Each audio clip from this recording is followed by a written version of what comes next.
Je suis le père Daniel Mboyo de la congrégation de la mission province du Congo, vicaire de la paroisse Saint-Adrien à Ngaba dans la l'archidiocèse de Kinshasa.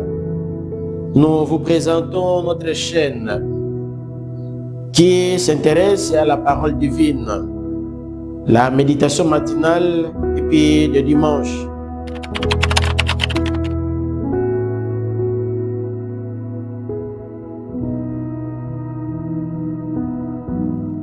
Acclamez Dieu toute la terre, fêtez la gloire de son nom, glorifiez-le en célébrant sa louange. Alléluia. Le Seigneur soit avec vous. Évangile de Jésus-Christ selon Saint Luc. Gloire à toi, Seigneur.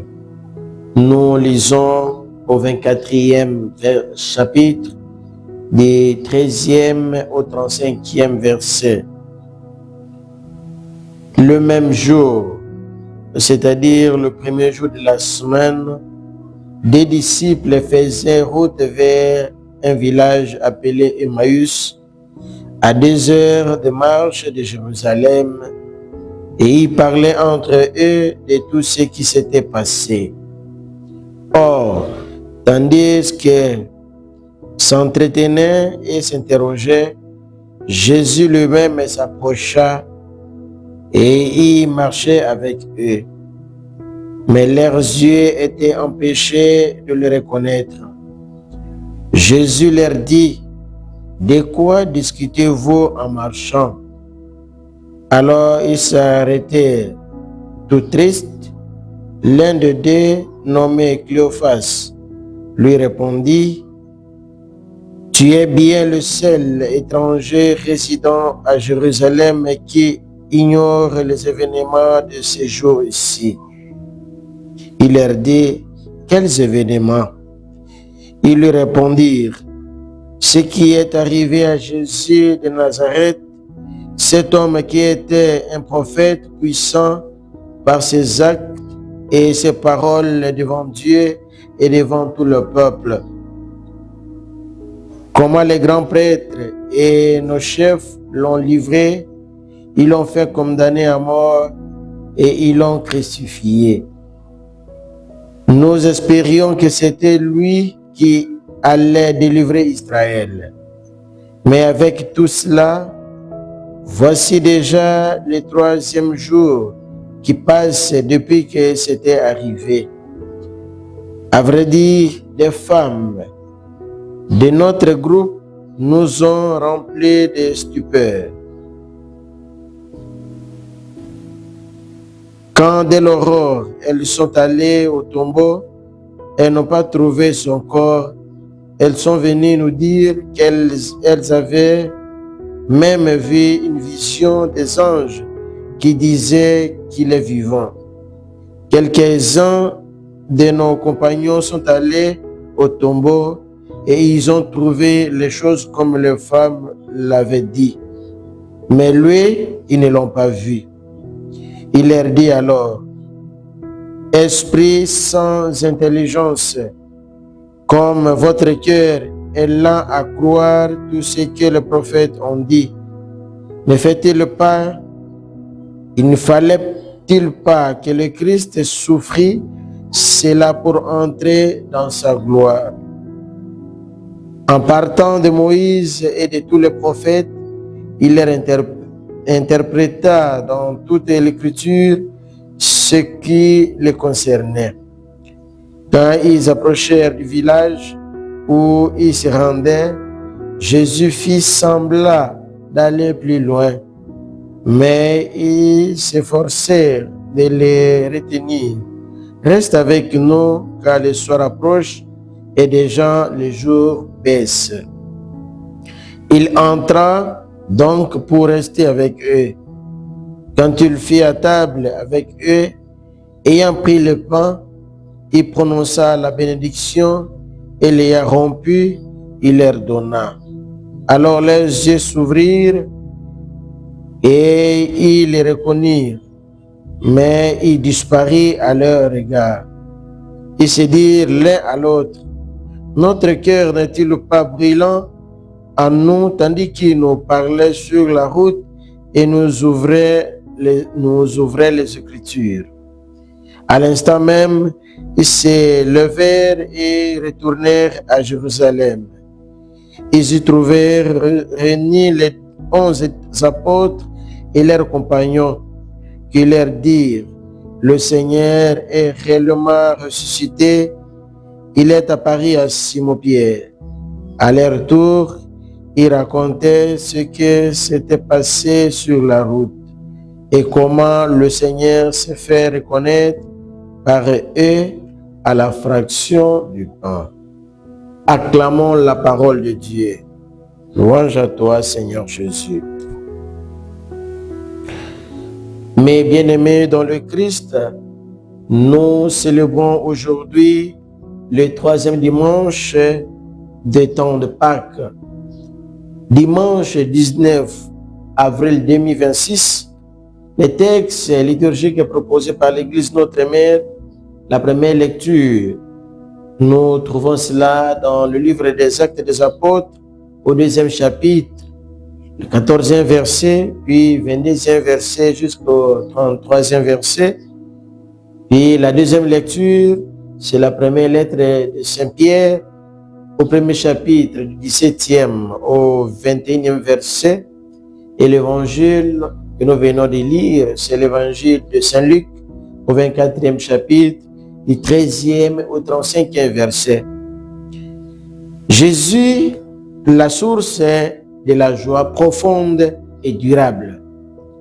Dans la première lecture, Pierre, qui avait renié Jésus, aujourd'hui, il prend le courage de témoigner ce Jésus devant tout le monde.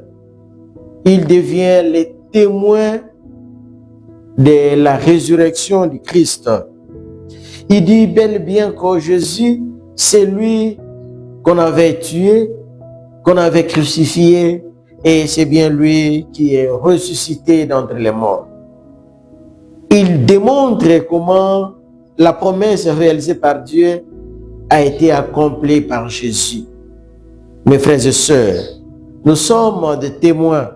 Après la résurrection du Christ, nous devons être des témoins de cette bonne nouvelle.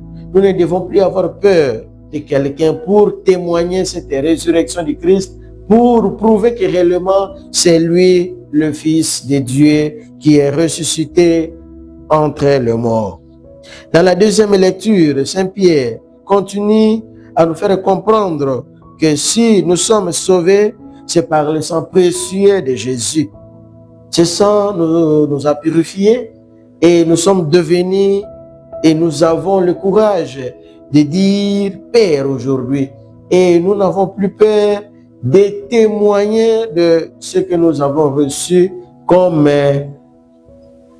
les missionnaires de la résurrection du Christ. Mes bien-aimés, être témoin, c'est voir ce qui s'est passé. Par notre baptême, nous sommes morts avec le Christ et nous sommes ressuscités avec lui. Dans l'évangile, le Christ aujourd'hui préfigure plusieurs choses dans notre vie. La première des choses, ce sont les disciples d'Emmaüs, affaiblis par la mort de Jésus et qui espéraient que Jésus allait les délivrer, allait délivrer Israël. Voilà, aujourd'hui, la mort les rend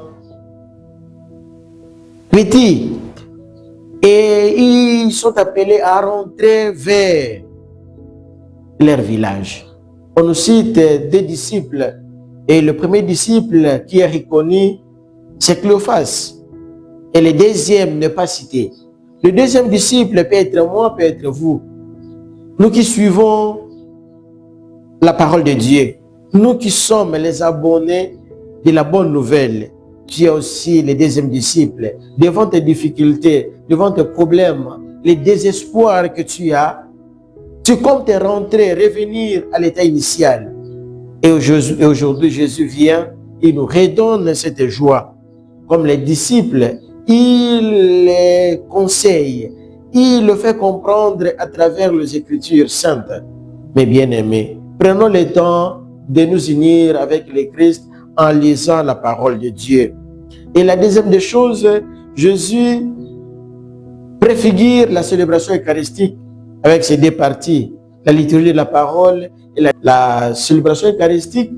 Voilà, il le fait comprendre à ses disciples tout ce qui a été dit dans l'Ancien Testament par les prophètes. Et nous aussi, nous avons le temps de méditer la parole de Dieu. Et Jésus arrive à se montrer dans l'Eucharistie, que nous communions chaque jour. Nous devons être unis avec le Christ et être témoins. Revenir vers les autres et témoigner de leur appartenance au Christ. Que le Seigneur nous aide. Que ce dimanche soit pour nous un dimanche de conversion. Un dimanche de la rencontre avec le Christ pour que tout le monde, pour que notre monde ait la joie et trouve bonheur. Nous vous souhaitons un bon dimanche chez vous. Que le Christ demeure dans vos foyers. Amen.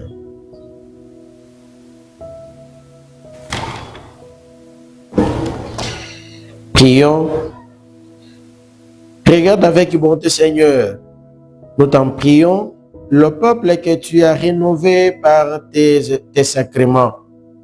Accorde-nous de parvenir à la vie incorruptible lorsque notre chair ressuscitera dans la gloire. Par le Christ notre Seigneur. Le Seigneur soit avec vous. Que Dieu Tout-Puissant vous bénisse, le Père et le Fils et le Saint-Esprit. Amen. Je suis le Père Daniel Mboyo de la congrégation de la mission province du Congo, vicaire de la paroisse Saint-Adrien en Ngaba dans la l'archidiocèse de Kinshasa. Nous vous présentons notre chaîne qui s'intéresse à la parole divine, la méditation matinale et puis de dimanche.